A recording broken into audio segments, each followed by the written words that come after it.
Hi, this is Michael Uslan. You're listening to Batman on Film. The Adventures of Batman. Welcoming you to the new adventures of Batman.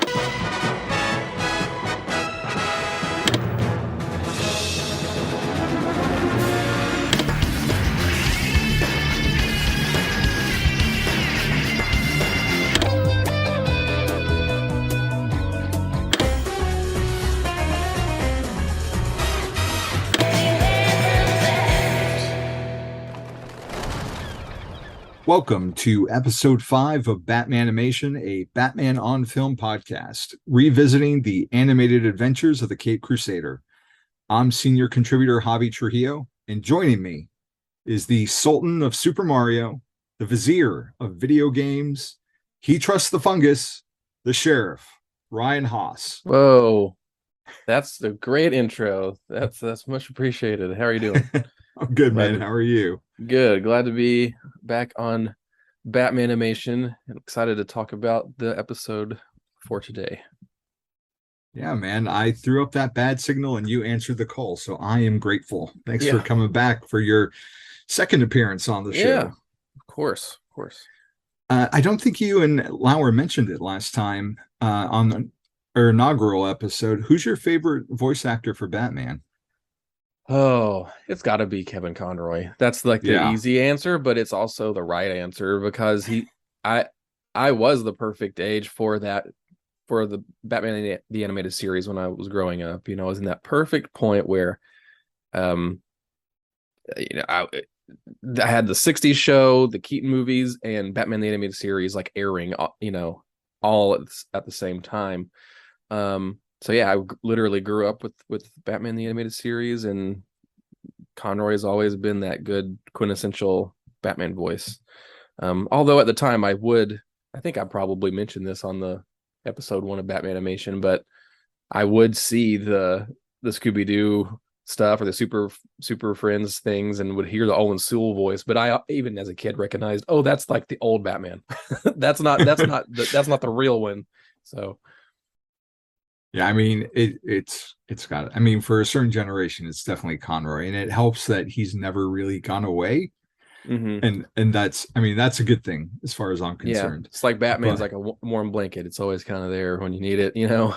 Exactly. Although I will say there's plenty of other, and overall Conroy's my favorite, but sometimes he gets used in some of the more recent DC animated movies where I'm like, well, that doesn't really, that's just because I associate Conroy's Batman more with the animated series, and then sometimes he'll be in just a regular like Batman Superman animated movie in the DC animated films. That's not that continuity, and it doesn't feel as good.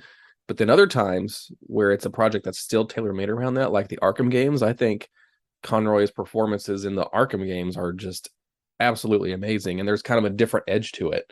You know, for both him and Mark Hamill too. So that's like a good example of using his Batman chops in another medium and it being really successful. So today we're going to talk about, this is where it gets confusing. We're going to talk about the episode Bane. Depending on how you're watching it, it could be Batman the Animated Series. It could be under the Adventures of Batman and Robin. So if you go by IMDb, it's Batman the Animated Series Season 3, Episode 1. Or if you go by HBO Max, it's Season 2, Episode 6. And not to confuse things any further, but depending on your VHS, your DVD, your Blu-ray, your digital release, you could have a different intro. HBO Max has the Adventures of Batman and Robin intro on it. I think the Blu-ray has it under the Batman the Animated Series intro, but I haven't checked in I watched it on Vudu, and which was the redemption code from the Blu-ray, and it had the Adventures of Batman and Robin intro. And then the Blu-ray, I think, has it under Season 2 on like disc 1 or something.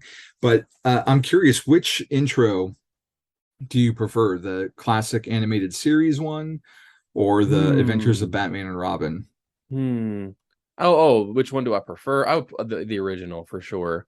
Although it is kind of an interesting thing where I forget how much I like the other intro, the Adventures of Batman and Robin intro, when I do see it, because it does come up so infrequently. Yeah. And it's one of those things where I guess it's just easier to cherry pick episodes of the animated series from the earlier seasons. Those are the ones that kind of stick in my head more. And then whenever I revisit the episodes at the tail end of the series, I forget how good some of them are. And there's a good jump in animation. I think the first episode of that whole block is actually, it's like a Killer Croc episode, but they still use the original animated series, and then they kind of flip flop. Some of them during that season do use it and some don't. So I think it's kind of confusing. But it's kind of like the same idea as the 60s Batman show. Whenever you would watch a season 3 episode and they would have like the Batgirl intro, Batgirl, it's kind of like, oh yeah. So whenever you see the Adventures of Batman and Robin episode, it's like your telltale sign of like, oh, this is one of the ones that's, toward in a later season. I like the theme that they use for the Adventures of Batman and Robin. It feels more tailor-made to the animated series and less just a straight up Elfman truncated version of the 89 thing. Yeah. But there's echoes of the Mask of the Phantasm themes in there too. That I noticed when I rewatched the Bane episode today, because last week was Batman Day and I did go to the theater. We have a Cinemark here, and I went and saw Mask of the Phantasm in the theater. So all of that score from that movie is kind of been stuck in my head for the last week. So I've been able to pick it up here and there. Nice. That movie's just perfect on the big screen. It's been a few years since I've seen it. I think the Alamo Drafthouse had it as a kid's day, 5-6 years ago, and I took the kids to go see it. Because my dad took my brother and I to go see it back in 93 on the big screen, but at that point it was at the cheap seats. But I mean, I still saw it on the big screen. Yeah, and it's just it's so good. Yeah. To get some of the nitty gritty out of the way for this episode, Bane originally aired September 10th, 1994, which was a Saturday. And per IMDb, the synopsis is Rupert Thorne hires steroid-enhanced mercenary Bane to eliminate Batman. So pretty short and sweet. We've got, for the cast, Kevin Conroy as Batman, Lauren Lester Robin, Ephraim Zimbalist Jr. as Alfred Pennyworth, John Vernon Rupert Thorne, Diane Michelle as Candace, Aaron Kincaid as Killer Croc, and Henry Silva is Bane. And one of the reasons we're doing this specific episode right now is he passed away on September 14th. So that was pretty instrumental in picking this episode today in honor of his passing. He wound up doing Bane 3 times, once in this series, once on Superman, and then in the new Batman Adventures, he appears in the second half of an episode. It was written by Mitch Bryan, directed by Kevin Altieri. And just to give like a little peek behind the curtain of what was going on in Batman history, Bane debuted in Batman Vengeance of Bane on December 8th, 1992. Nightfall officially started in Batman 492 on March 16th, 1993. And the infamous backbreak was in Batman 497, which came out May 25th of 93, which was 16 months before this episode aired, which is a pretty good turnaround time. And I remember thinking just how fresh it felt to have Bane on the animated series already. Do you have any recollections of that?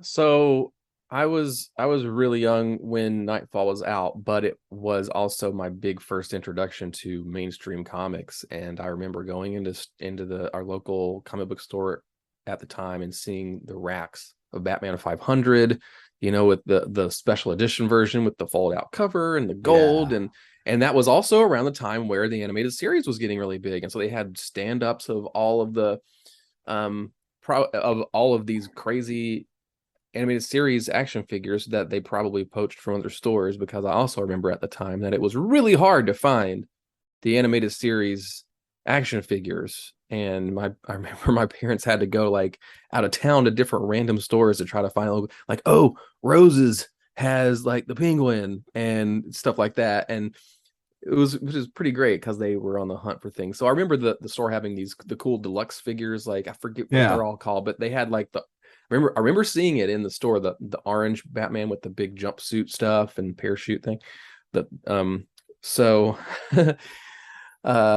so I remember that time very fondly. And of course, Bane was like the big villain. And I knew at the time, even as a young kid, like this is a big deal, like that he got introduced for this storyline and he broke Batman's back. So I was also a kid that was religiously video recording the animated series as they aired. So I've still got my childhood VHS tapes where I have like some of them I cut the commercials out, but some of them I don't. So I still have like the commercials of the time, like on like Fox Action Theater or whatever, as the episodes aired. And so I watched the episode on its first airing, and I remember being really excited and surprised and shocked, like, oh, because I didn't know, because like today, like you can look up, oh, this episode's coming out, we know what's coming out. For me, it's just like, oh, this is when Batman comes on, and I was surprised. I didn't know what it would be. I just knew it would be new.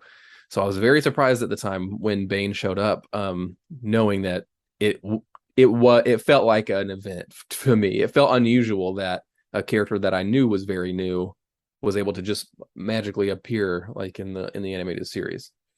I love that you were like little Ryan Haas was building his own box set of Batman the animated series. Basically, that is awesome. And then I would had like the little label on the side, and I would every time there was a new episode, I would like write down the title, and I would go as I would go.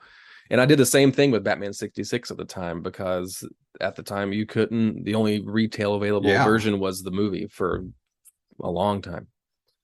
I think we had the movie on beta, and then once our beta machine died, like that was it. Like Star Wars and the CBS Spider-Man TV show, like all those I lost when that machine died because it became obsolete. What did you think of the design, the animated design for Bane? Because when the episode opens, Bane flies into Gotham commercially, and he's wearing like this double-breasted suit and a fedora and his mask, which is more like a luchador style mask. How did you like the design, the adaptation of that look?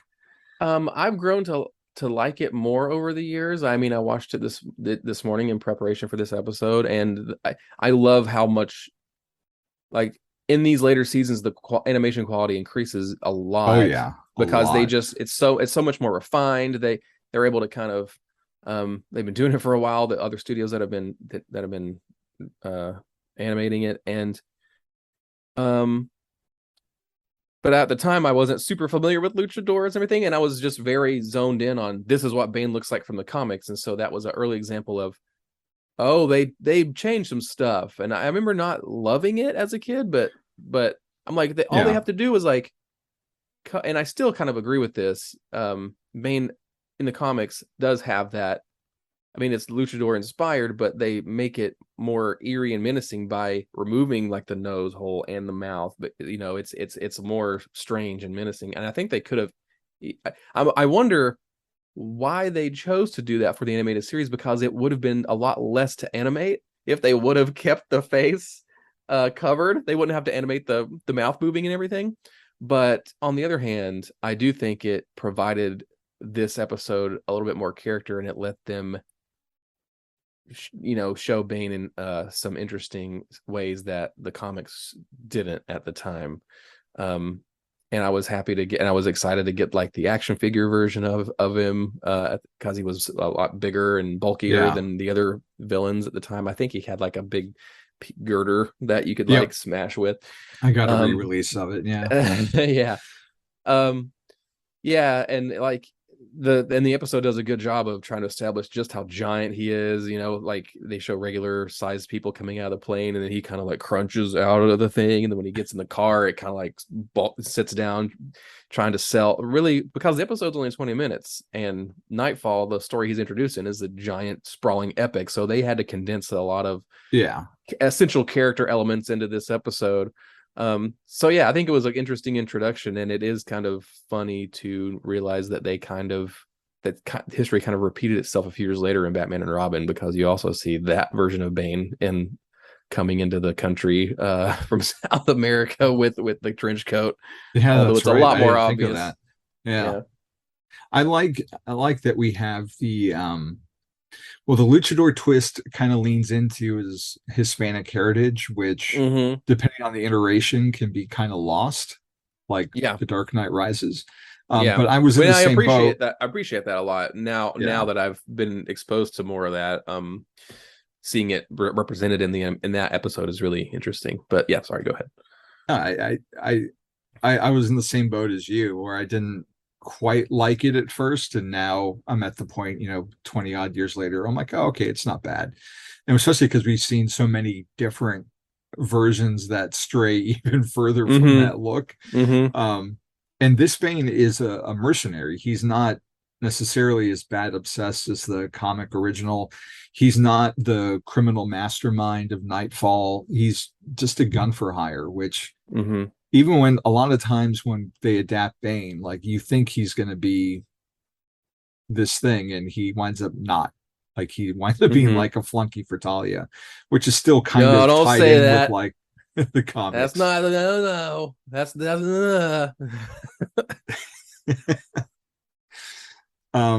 and another but what I thought was interesting though is that he is kind of, his place in the animated series is kind of similar to like a Scarecrow, where every time you see him, like his design changes a little bit. Like he went through some pretty more design iterations between series than most villains, and like Scarecrow had the most, but Bane had a couple, even though he's used pretty sparingly in the series, which kind of retains his uniqueness as a character.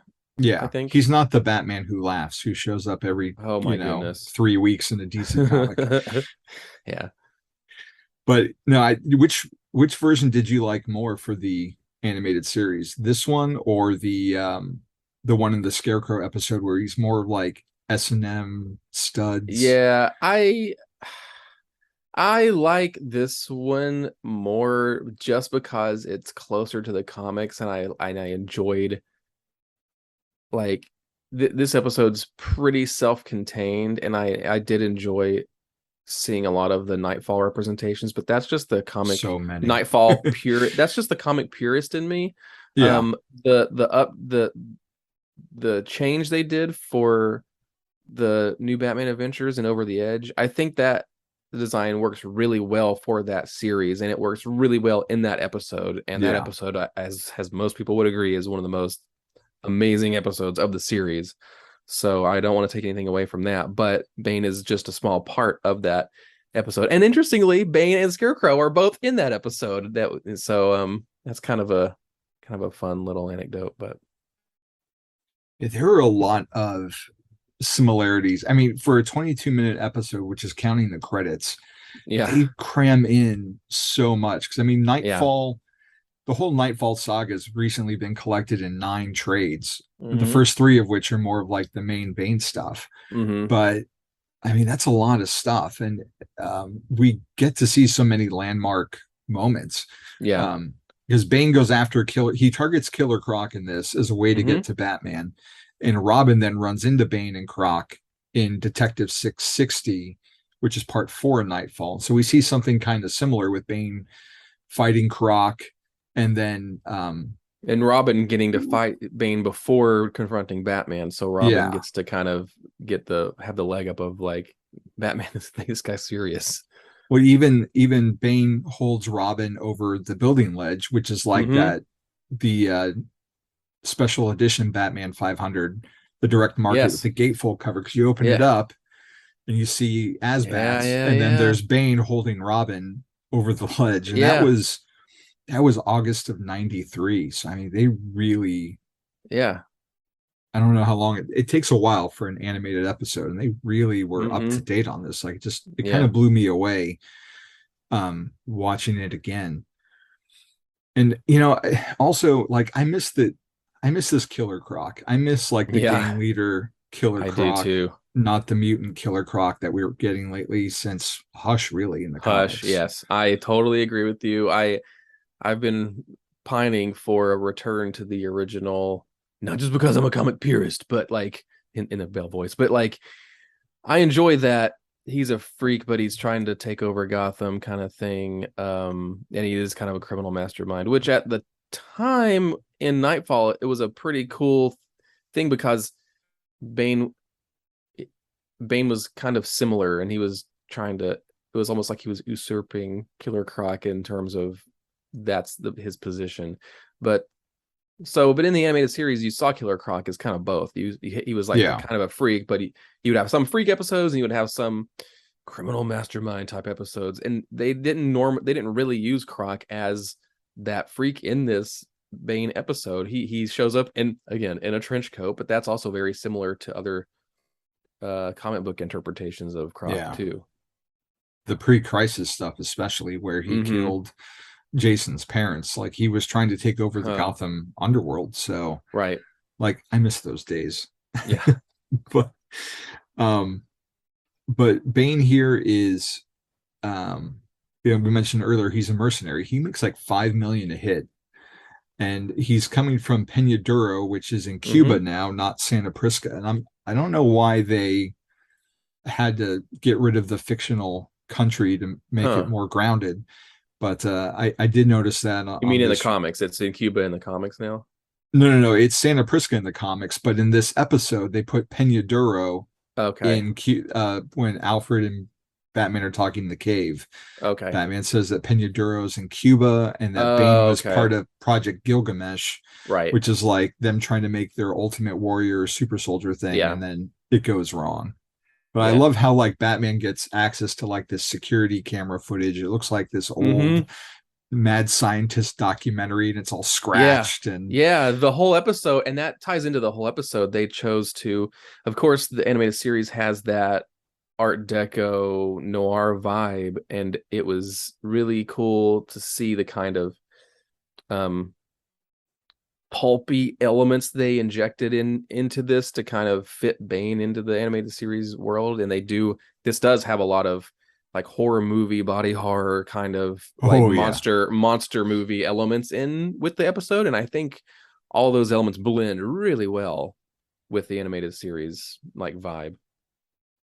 Yeah, I want to jump into that, the horror aspects of it, because whenever Bane turns on the venom, which they just kind of throw off as like a steroid, like you start to hear a heartbeat in the track. And when we get to that pivotal moment, which is like just perfect from that chapter of Nightfall, like it's word for word almost, where Bane's like, "You have nothing, beg for mercy, scream my name." That's directly out of the books. And Batman doesn't cut the wires. At first he uses a batarang, and it causes it to overload, basically. He stabs the control mechanism on the arm. Really intense there. Like the screen goes red, and it's just Bane, and he gets all jacked up, and the heartbeat increases, and the lenses on the mask pop out, and his eyes are bulging out of his side. I mean, that whole scene freaked me out so much as a kid, and I was so scared because my exposure to Bane was everybody's at the time, where I'm like, well, Bane's purpose is to break Batman's back. What's going to happen? Is he going to hurt Batman, and we're going to get Azrael in the show now? What's going to happen? Of course, I was a little naive at the time, thinking that like, oh, it's going to be just like the comics. But then we start seeing like the trend of like, oh yeah, the way to beat Bane is just to kind of cut the tubes or like overload the venom. Yeah. But I mean, I was, I don't know, like 15, 16. Even then, I thought it was really intense. Just the fact that he's like so roided out that it pops the lenses on his mask. And it just increases and just gets, and the camera's like shaking in and out until Batman cuts the wire, and then you hear the heartbeat slow down. And like it's so effective even today. And like you said, like the animation here is just so good. If you compare it to like other shows that came out around this time, like Spider-Man or the X-Men, where like Spider-Man reused a lot of the same shots, a lot of the same music. X-Men, like to my recollection, they tried to make it look more like a comic book by adding in all these lines, and that made it a lot more difficult and just doesn't look as good or as clean as this. And now that this has been properly remastered, like every frame it's like out of time. sings. It's like you could have this could have been made yesterday. It could have been made 30 years ago by artisans, and that's kind of what happened. So even like newspapers in this episode have like actual words this time, as opposed to like little squiggly lines that's supposed to be writing. Like you can actually pause it and read it now that we have it in high definition. It's pretty nuts. And the tone is really interesting too, because like you brought up like the horror elements, but the second part of this finale is Robin gets used for the death trap, which feels very 66. Yes, like he's tied up and there's like his shirt's tank. off. First, I kept being like, is there a reason his shirt is off? I don't really know why. Well, it was part of the trap. Yeah, but why? Bane left it. As okay. thing Now I Batman. understand. Yeah, okay. Yeah, that makes sense. Okay, boy. But he's tied up in that water tank that's filling up, and at one point Robin has to fight Candace, and Robin gets kicked into the water. I love tank. the way that happens, and that is like such like a Dick Grayson Robin thing. He's like, come in here. I got a bone to pick with you or whatever. Yeah, and the fact that she just kind of takes her shoes off and like jumps in the water. I think that was amazing. Like that, I could see that has some edge to it, and to have that contrast of that happening while Batman's fighting Bane. I just thought that tone wise, this episode has maybe like 5 different tones, but they blend so well. Yeah, they really do. The thing that stood out to me this time watching it is like the humor. There's a lot of really good humor in this episode that's not overboard like a Batman 66 campy, but it really works. Like surprisingly from Batman himself, when he goes and kind of interrogates Killer Croc in the middle of the episode, and he's like, later Gator, and then the line that Batman has to Alfred about like, he wrecked my car, Alfred, between a couple of guys, that's that's serious or whatever. I'm like, whoa, like that's not it's a couple of Batman zingers back to back, Yeah, for sure. And anytime you get like, you trashed my car, people like fighting in the water, I'm going to think of the end of the Batman 66 movie, where everyone's fighting outside the Penguin sub, and everyone's getting knocked in with the big splash. And again, talking about that mixture of tones, like when we get to the end and Batman goes to Thorn with the defeated Bane and unmasks him, like, and then he sells out Candace because Robin had recorded like her betrayal.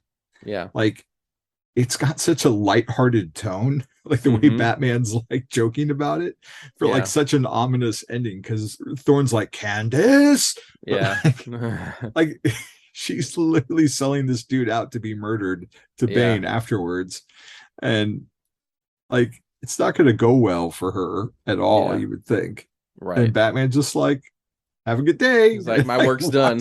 Yeah. Oh, it's amazing. Yeah.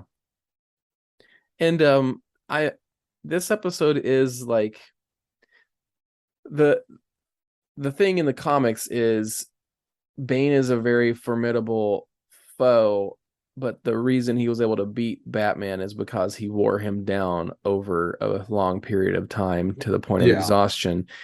So this episode, and when I was a kid, I was like, well, wow, Batman just completely beats him like easily. But it is an interesting contrast of, well, this is kind of what happens when a Batman in his prime goes up against Bane, because really Batman beats Bane. There's only one fight between Batman and Bane in the episode, and Batman like wins. They go very quickly from Batman's just kind of throwing a battering at him, and he's like, whatever. Batman goes from full strength to Bane just like smacking him across the face, and Bane goes really fast, like, oh, okay, you got nothing, you're done, and he picks him up. And I'm like, Batman is he's still got a lot of fight left in him. He's not at his wit's end or whatever. Yeah. I mean, this could have been kind of a cool 2-parter, I think. You could have had Bane completely wreck Batman in the first episode or something, and have to have Batman kind of build himself back up in the second, if you really wanted to have that like back breaking kind of like, or even like debilitating injury, and watch Batman and Bruce really come back. Because do you even see Bruce Wayne and Dick Grayson in the episode at all? I don't think you do. I don't think you do. Yeah, there's not really time for it. There's not time for it. They cram so, but what they did in this episode kind of works in the story. They have a lot to cover. And it's interesting, like this episode I feel gets overlooked quite a bit. And I think if you start looking at a lot of animated series like episode reviews and things, this one ranks kind of like in the middling grade. And I'm always surprised by that, because I don't feel like it's just me being like a Bane fan. I think there's a lot in this episode that is worth celebrating, that was done really well. Yeah. Especially compared to a lot of other animated series episodes. Oh, 100% agree. Like I've watched it 3 times this week in preparation for this episode, show, and it just holds up remarkably well. From an animation standpoint, from a voice acting standpoint, everything is just firing on all cylinders here. But I think that about does it for today for us, Ryan. I appreciate you coming on. Where can people find you if they want to get more of the Haas? Yeah. If you want more Haas, then go to Twitter at SMB_Ryan. The SMB is code name for the Super Mario Brothers movie archive, which is also on Twitter at SMB movie. Also Batmanimation's on Twitter at Batmanimation. Yes. That it is. And much like yourself, you can find me on Twitter at Javi True. I've got reviews on Batman on Film proper. And I mean, we're around. We're around the BOF cave. Yeah. Hanging out with Pete Vera, eating boudin sausage and in the pockets. Yeah, Pete Vera is like a New Jersey Hagrid, with boudin pockets. Time for you to read some Harry Potter, Pete, and then you'll get that reference. If you don't know, it's a really good one. It's a really good joke I just made. So, well, I appreciate you coming back to the show, sir, Absolutely. and it was a blast talking. Hopefully, we can do some more of these Batman the Animated Series episodes. I mean, there's a lot of Batman to cover, and right now, I just kind of want to hit as many different bases as we can before like diving into more of some of the more popular things. Sure. Absolutely. This show's got like unlimited possibilities. So yeah, and I feel like it's we're really starting to hit the good stride with Batmanimation in terms of what we want to accomplish with the show, because it is kind of this ad hoc. You don't know. It's like the episodes and the series are a grab bag, but so are the hosts and the guests. You don't know who's going to show up from the BOF cave. We're just kind of jumping on, and whoever wants to talk about a certain episode or series, we're just kind of doing it, and it's making for a really interesting little bite-sized kind of fun extra show on the network. So I think it's been really, really good. Thanks, Lauer, for coming up with the idea, but it's fun to kind of just jump in as needed when you feel like you have something to say about an episode, and it's going to keep growing, so it's great. Well, thank you everyone for listening. On behalf of Ryan, this is Javi, and for BatmanOnFilm.com and announcer Rachel will take us out. Thanks for listening to Batmanimation, a BatmanOnFilm.com podcast revisiting the animated TV and film adventures of the Caped Crusader. Follow Batmanimation on Twitter at Batmanimation. Follow BOF on Twitter at The Batman on Film. Follow Jet on Twitter at Batman on Film. For Jet and Team BOF, I'm announcer Rachel. Batman on Film, authoritative, definitive, the original, established in 1998.